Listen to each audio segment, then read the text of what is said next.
Brave, The Search for the Spirit Dancer was released on PS2 in PAL regions in 2005 and US regions in 2007. It was ported to Xbox 360 and Wii in 2009 under the name Brave, A Warrior's Tale. It's an action-adventure platformer that draws from Native American mythology. Before people get upset by the use of Native American culture, this does not make fun of, insult, or appropriate anything.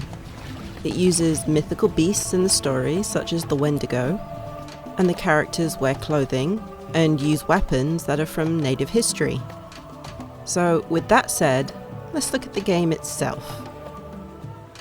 Brave is a young boy who has a love for adventure and is put on a path to become a warrior. After a Wendigo attack on his village, he's told to find the spirit dancer in order to defeat the creature and bring peace to his valley.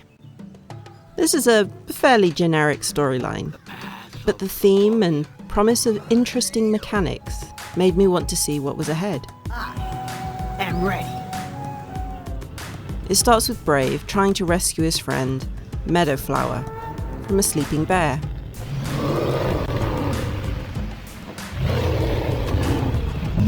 Run, Meadowflower, run! Run, Brave! The first thing that bothered me was the art style, which I'm sure was the focus of many people. Why are his hands so huge? Why are their heads shaped like that? What's going on with his hair animation? I think it's trying to be cute, but the proportions are a little off.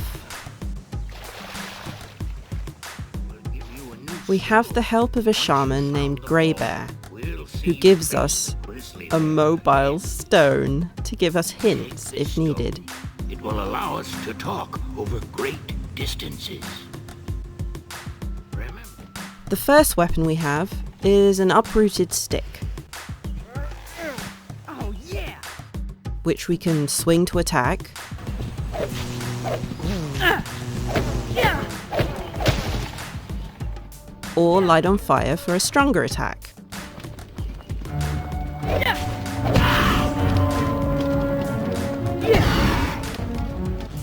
There are caves we need to find with paintings, and Greybear will narrate them to us. Brave, you must learn the ways of a hunter to fulfill your destiny. This is the way the main story is moved along, which is an interesting way to do it, and gives players little chunks of information for upcoming levels. Power of shamanic sight. Sometimes we'll need to light the fire to be able to see the paintings, which can be done by finding a black stone in nearby bushes. We already have a double jump, which is always nice. Then we gain the Shamanic Sight, which enables us to see special creatures by an orange glow. That was weird. In the first area, we have to find glowing animals that'll turn into carvings. These carvings will give us abilities. The first one we learn is a mimicry ability.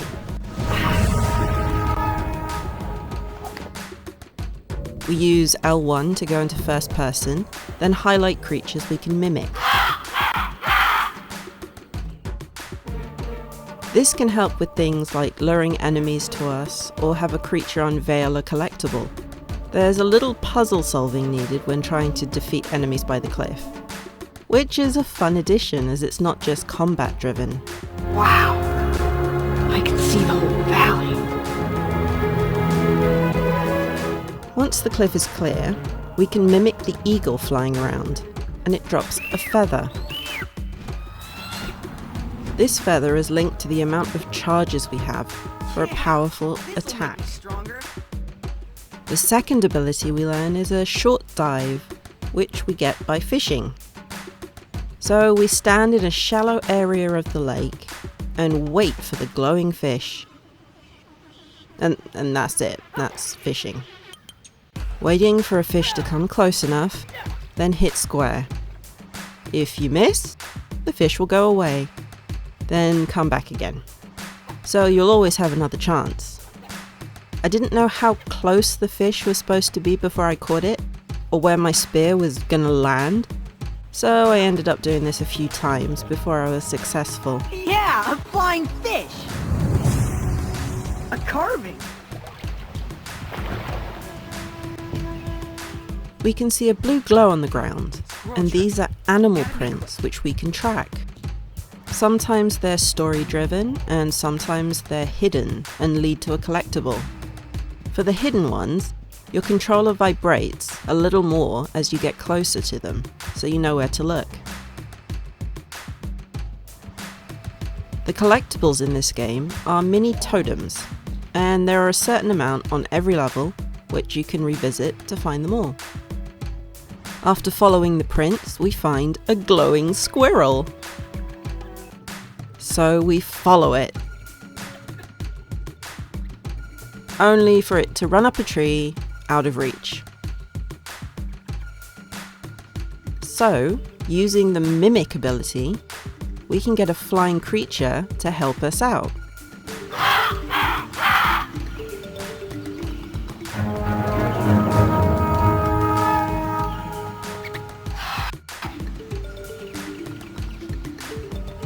The squirrel carving enables us to climb vines that are on walls or trees.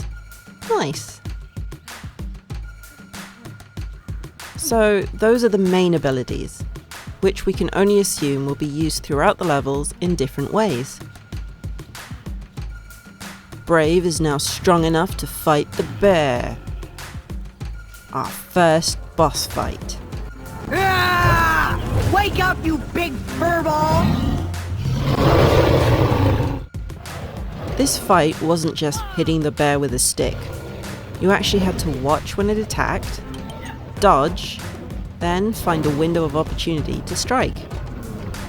I thought this made combat a little more interesting, but the controls weren't tight enough for it to be well done. It did move away from button mashing though, which always livens up a fight. Moving on to a new area, we're given a tomahawk and the ability to smash rocks. Brave, this tomahawk once belonged to Spirit Dancer, the most powerful shaman the Great Valley has ever known.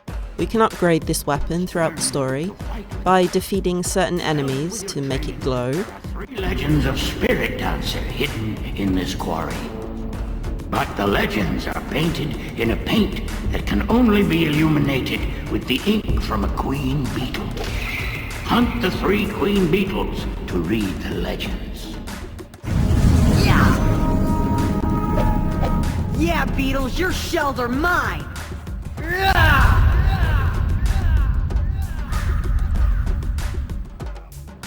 A throw ability.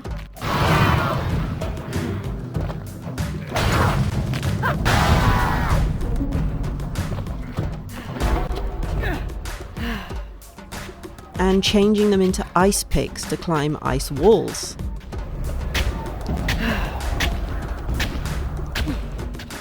Another mechanic that the game uses is possessing animals, which includes us following the animal, then finding a platform to use the possession ability.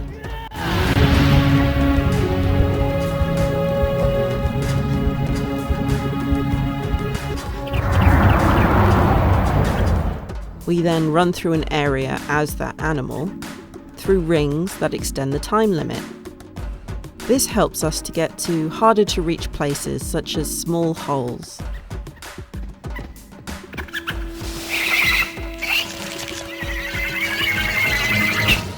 I thought it was going to be used more, but we only use it twice. There's a dramatic cutscene where the village is attacked by a Wendigo. Get back to the darkness, spirit, or face my wrath! It's too powerful, Hooded Crow. Only Spirit Dancer could face the Wendigo, and he is lost to us. Run away, old man. I am as powerful a shaman as Spirit Dancer ever was. I will save the village. Acha Nispiudanan! Fire blast!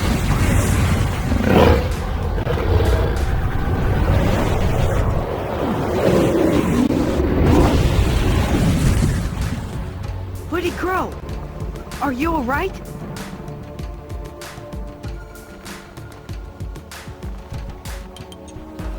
He looks pretty far from all right to me. And Brave escapes to find the spirit dancer, the one person who can defeat the creature. A mechanic I really liked was summoning elements or animal spirits, such as becoming a huge spectral bear and swiping enemies out the way.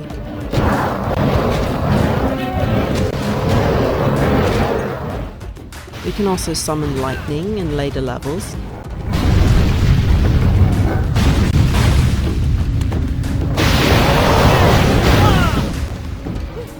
And fireballs.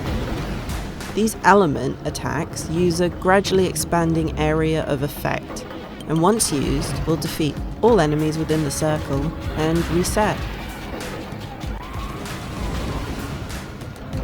The spectral bear only appears here though, so make the most of it.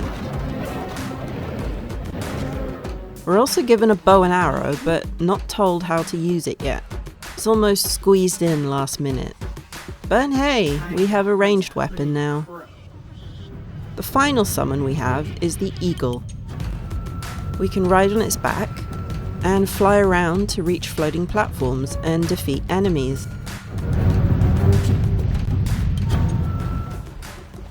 There are parts when Brave has to canoe down a river, with trees and rocks to avoid. This was a nice change of pace, and offered a little challenge to the gameplay.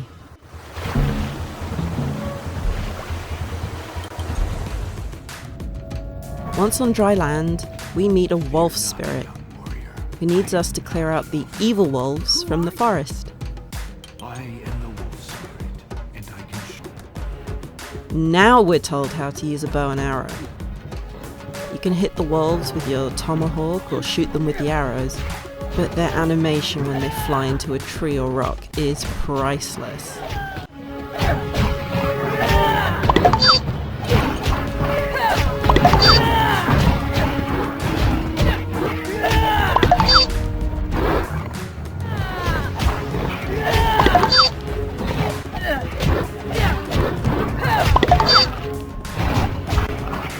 Brave is told about 3 pieces of an amulet which must be united in order to defeat the Wendigo.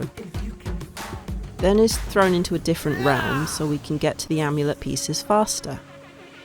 This realm is made up of floating platforms which we need to navigate to get to the next world. There are 3 different areas: fire,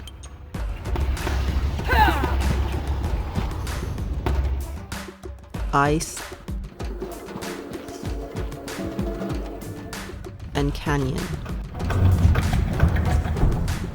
In the canyon, there's a cute little mini-game where we ride buffaloes and fight enemies before they reach the edge of a cliff.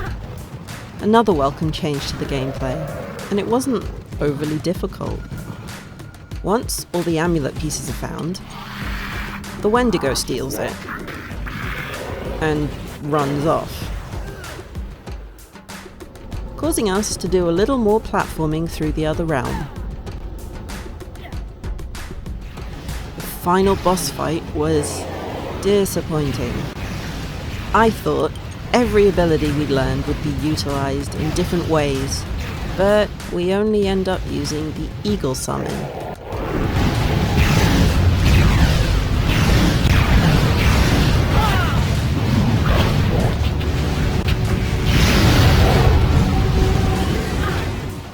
This isn't a difficult game, but it does require some patience and coordination during the platforming and climbing parts. In the ice level, I was getting platform fatigue and ended up falling in the water 25 times. This also contributed to my lack of interest in finding all the totems in every level. The camera is quite jank at times, and always seems to be pointed a little downwards, so I had to keep nudging the camera up so I could see what was in front of me.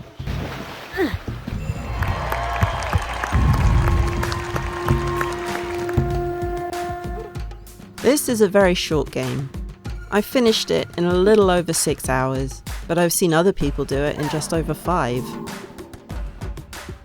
It felt like the level design got a little lazy towards the end of the game, squeezing in abilities at the last moment or bulking up areas with platforming. It's interesting to get through the game, but I didn't feel the need to go back and get the totems, or explore further than the game wanted me to.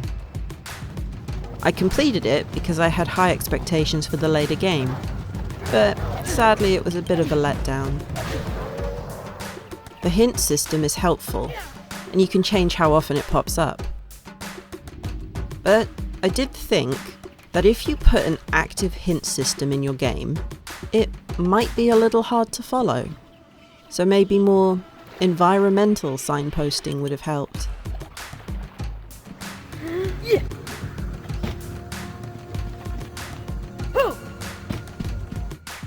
Looking at the story, I found it took a backseat. Hooded Crow becoming possessed by the Wendigo, the village getting attacked, it all felt like it was in the background, more than the force moving us through the game.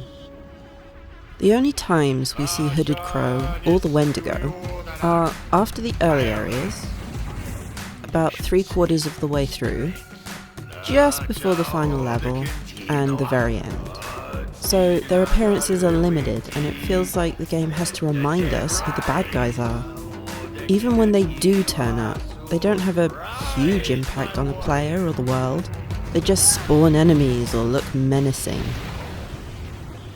And Hooded Crow's demise and redemption is weak, to say the least.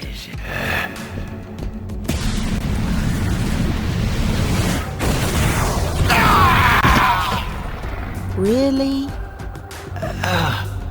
Brave. What have I done? Forgive me, Brave. You must save the village. Take this. It belonged to your father. It will join the amulet pieces together. As I said, the final boss fight was paper thin, and could have used so many of the abilities we learned to bulk it out. I think the lack of the Wendigo's presence or power throughout the game did make it feel like he wasn't this world-ending creature, just a minor inconvenience. The weird decision to have slow climbing and platforming parts also slowed down the game immensely. There was no sense of urgency. We had the time to slowly move up walls, or stand around waiting for platforms to be in the exact place before we jumped. By making the ice wall climbing individual button presses, square for the left hook and circle for the right, I think they were trying to inject something interesting into the repetitive gameplay, but instead created a frustrating mechanic that didn't always work. The realization of the spirit dancer being Brave's father was also a cliche. So much that I guessed it early on in the game, and I'm sure many others did too. There wasn't any attachment to Brave's family history either, as we're told pretty much nothing about who he is. When he finds his father's remains, I thought it was weird that he cried and felt such a huge loss. Okay, he was expecting to find his father, reunite and fight the Wendigo together, but there was a feeling throughout the game that made me think this wouldn't happen.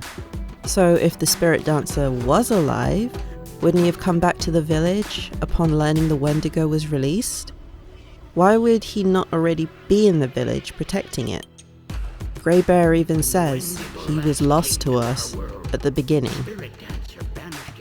Before the big final battle, Brave's father speaks to him from the shadows, and we're supposed to not know who it is. If there was more interaction, maybe a heart-to-heart, or Brave asking questions and getting a confidence boost, I think it would have been more meaningful to the player. Following that with tricky platforming, and the urgency and momentum drops pretty quickly.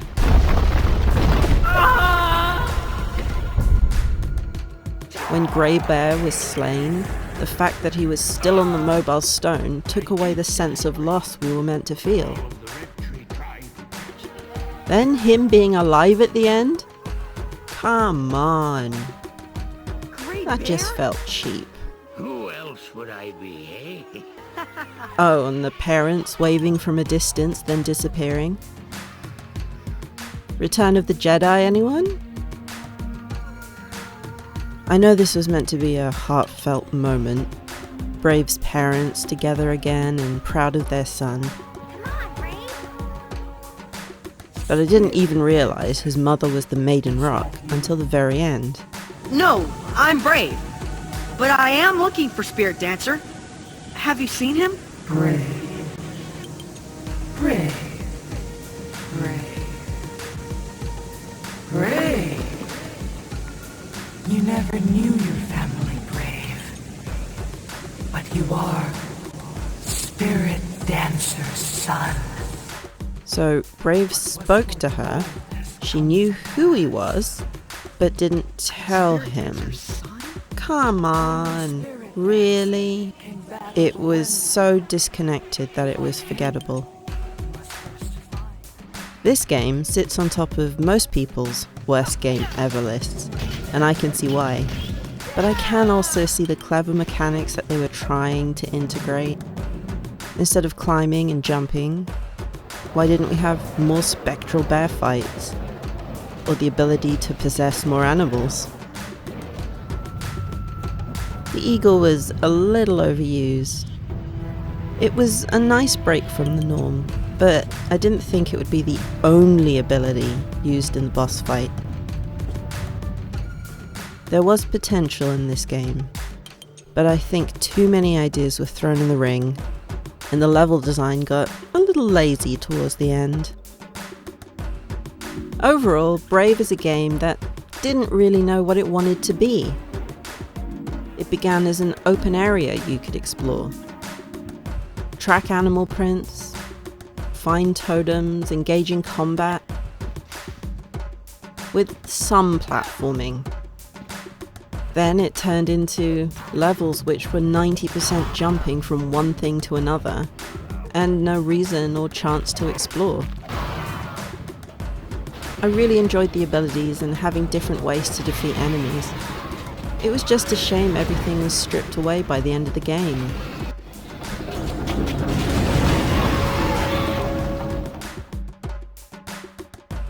This was fun. Let's do it again sometime. Oh, and don't forget to press your favourite combination of buttons down below.